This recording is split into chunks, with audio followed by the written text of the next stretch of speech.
Hi అండి. 1111 టైర్కి please అండి subscribe చేయండి, లైక్ ఇవ్వండి, షేర్ చేయండి. నన్ను సపోర్ట్ చేసినందుకు చాలా చాలా థ్యాంక్స్ అండి. మీరు ఎక్కడ మూవ్ అని వెళ్ళిపోతున్నారో అని మీ పార్ట్నర్ భయపడుతున్నారు, ఎందుకండి చూద్దాం. యూనివర్స్, మా వ్యూస్ ఒక పార్ట్నర్ మా వ్యూస్ మూవ్ అని వెళ్ళిపోతున్నారని ఎందుకు భయపడుతున్నారు యూనివర్స్? మా వ్యూస్ ఒక పార్ట్నర్ మా వ్యూస్ మూవ్ అని వెళ్ళిపోతున్నారని ఎందుకు భయపడుతున్నారు యూనివర్స్? మా వ్యూస్ ఒక పార్ట్నర్ మా వ్యూస్ మూవ్ అని వెళ్ళిపోతున్నారని ఎందుకు భయపడుతున్నారు యూనివర్స్?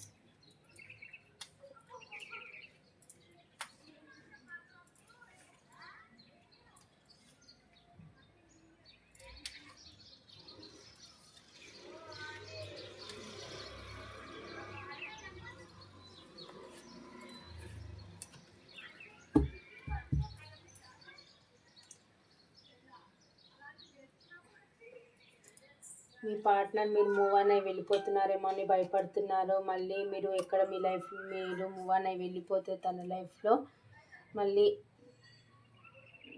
మళ్ళీ అంటే మీరు ఉంటేనే తన లైఫ్లో హ్యాపీనెస్ అన్నీ అనమాట. మీరు ఎక్కడ మూవ్ అని వెళ్ళిపోతున్నారో, వేరే పర్సన్ని చూస్ చేసుకుంటారేమో అని చాలా భయపడుతున్నారని, చాలా ఓవర్ థింకింగ్ చేస్తున్నారు.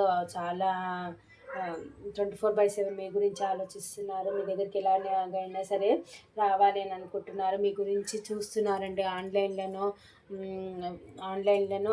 మీ పైన అయితే స్పయింగ్ ఉంది, లేకపోతే మీ ఫ్రెండ్స్ ద్వారానో ఎవరి ద్వారానో తెలుసుకుంటున్నారు. మీరు ఎక్కడ మూవ్ అని వెళ్ళిపోతున్నారేమో అని భయపడుతున్నారు. మీరు చాలా హ్యాపీగా కనిపిస్తున్నారు తనకి.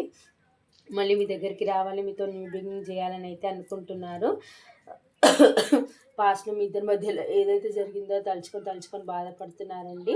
మీ దగ్గరికి ఎలాగైనా రావాలి అని, మీతో ఎలాగైనా సరే మాట్లాడాలి అని అనుకుంటున్నారు. మిమ్మల్ని 24/7 ఆలోచిస్తున్నారు. మిమ్మల్ని తన లైఫ్లోకి మేనిఫెస్ట్ చేస్తున్నారనమాట. తనకి ఉన్న నాలెడ్జ్ని ఉపయోగించి మీతో ఎలాగైనా సరే మాట్లాడి ఒప్పించి మళ్ళీ మిమ్మల్ని మ్యారేజ్కి ఒప్పించి మిమ్మల్ని మ్యారేజ్ చేసుకోవాలని అయితే అనుకుంటున్నారండి. మీతో రీయూనియన్ కావాలనుకుంటున్నారు. మీ గురించి 24/7 ఆలోచిస్తున్నారు. చాలా ఓవర్ థింకింగ్ చేస్తున్నారు. మీరంటే చాలా ప్యాషన్గా ఉన్నారు. మీ దగ్గరికి ఎలాగైనా సరే రావాలని అయితే అనుకుంటున్నారు. నిద్రలేని రాత్రులు అయితే గడుపుతున్నారు. 2 o'clock 3 o'clock లేచి కూర్చొని ఏడుస్తున్నారండి. చాలా బాధపడుతున్నారు. మీరు ఎక్కడన్నా పాస్ట్లో తనకి చీటింగ్ చేసిపోయారేమో, ఇప్పుడు మళ్ళీ మీరు కూడా చీటింగ్ చేస్తారేమో అని చాలా భయపడుతున్నారండి పాపము.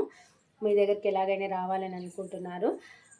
ఈ పర్సన్ వచ్చేసి డివోర్స్ పర్సన్ లాగా చూపిస్తుందంటే, ఆల్రెడీ నాకు మ్యారీడ్ అయ్యి సింగిల్ పేరెంట్ లాగా కనిపిస్తుంది. చాలా ఎమోషన్స్ తక్కువగా ఉంటాయి ఈ పర్సన్కి. అయినా సరే మీ దగ్గరికి రావాలి, మిమ్మల్ని ఎలాగైనా పొందాలని అయితే అనుకుంటున్నారు.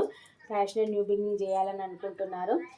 మీరు తనకు ఒక మదర్ లాగా, తనకి ఒక గిఫ్ట్కి ఏదైతే ప్రేమ కావాలో అలా అన్నీ మీరు తనకు అన్ని విధాలుగా మీరు అందిస్తారనమాట. డబ్బు పరంగా కానీ, ప్రేమ పరంగా కానీ అన్ని విధాలుగా మీరు తనకి ఎలా కావాలో అలా అందిస్తారనమాట. అలా ఉంటారు మీరు మీ లైఫ్లో. మీరు తనకి అమ్మలాగా అనమాట. అన్ని విధాలుగా మీరు తనకి మంచిగా చూసుకుంటారు. తనకి రైట్ పర్సన్ అని అయితే అనుకుంటున్నారు. మీ దగ్గరికి ఎలాగైనా రావాలి అనుకుంటున్నారు. మీరు చాలా ఇండిపెండెంట్ లేడీ అని అయితే అనుకుంటున్నారు. మీరు సెల్ఫ్ లవ్లో మీరు ఉన్నారు అని అయితే అనుకుంటున్నారు. మీ దగ్గరికి ఎలాగైనా రావాలి, మీ దగ్గరికి వచ్చి అపాలజీ అడిగి మీతోనైతే మ్యారేజ్ కమిట్మెంట్ అయితే తీసుకోవాలని అయితే అనుకుంటున్నారు. మిమ్మల్ని ఎక్కడి నుంచి అయితే స్పై అయితే చేస్తున్నారండి. మీరు హ్యాపీగా ఉన్నారు కదా, ఎక్కడ మూవ్ అనేది వెళ్ళిపోతారని అయితే చాలా చాలా బాధపడుతున్నారు, భయపడుతున్నారు. మీ దగ్గరికి అయితే ఎలాగైనా రావాలని అయితే అనుకుంటున్నారండి. ఇక్కడ నెంబర్స్ వచ్చేసి 3 1 5 11 9 6 3 ఈ నెంబర్స్ కనిపిస్తున్నాయండి. రాశులు వచ్చేసి మిథున, తుల, కుంభరాశి, మేష, సింహ, ధనుసు రాశి, వృషభ, కన్య, మకర రాశి, కర్కాటక, వృశ్చిక, మీనరాశి అండి. చాలా ప్యాషన్గా ఉన్నారండి. మీ దగ్గరికి రావాలనుకుంటున్నారు. మీతో న్యూ బిగినింగ్ అయితే చేయాలని అయితే అనుకుంటున్నారండి. నిద్రలేని రాత్రులు అయితే గడుపుతున్నారు. మీరు ఎక్కడ మూవ్ అని వెళ్ళిపోతారని మన అయితే భయపడుతున్నారండి. మళ్ళీ మీ లైఫ్లోకి అయితే రావాలని అయితే చూస్తున్నారు. ఇవ్వండి ప్లీజ్ అండి. ఇలా వీడియో చూసేటప్పుడు ఒక లైక్ ఇవ్వండి. ఈ పాజిటివ్ ఎనర్జీస్ని క్లైమ్ చేసుకోండి. ఇప్పుడు ఒకవేళ మీకు రిజనేట్ కాకపోతే ఫ్యూచర్లోనే మీకు రిజనేట్ అవుతుంది. మీరు ఒక లైక్ ఇచ్చి మీరు ఈ వీడియో చూస్తే మీకు ఈ పాజిటివ్ రీడింగ్ అనేది కనెక్ట్ అవుతుంది అనమాట.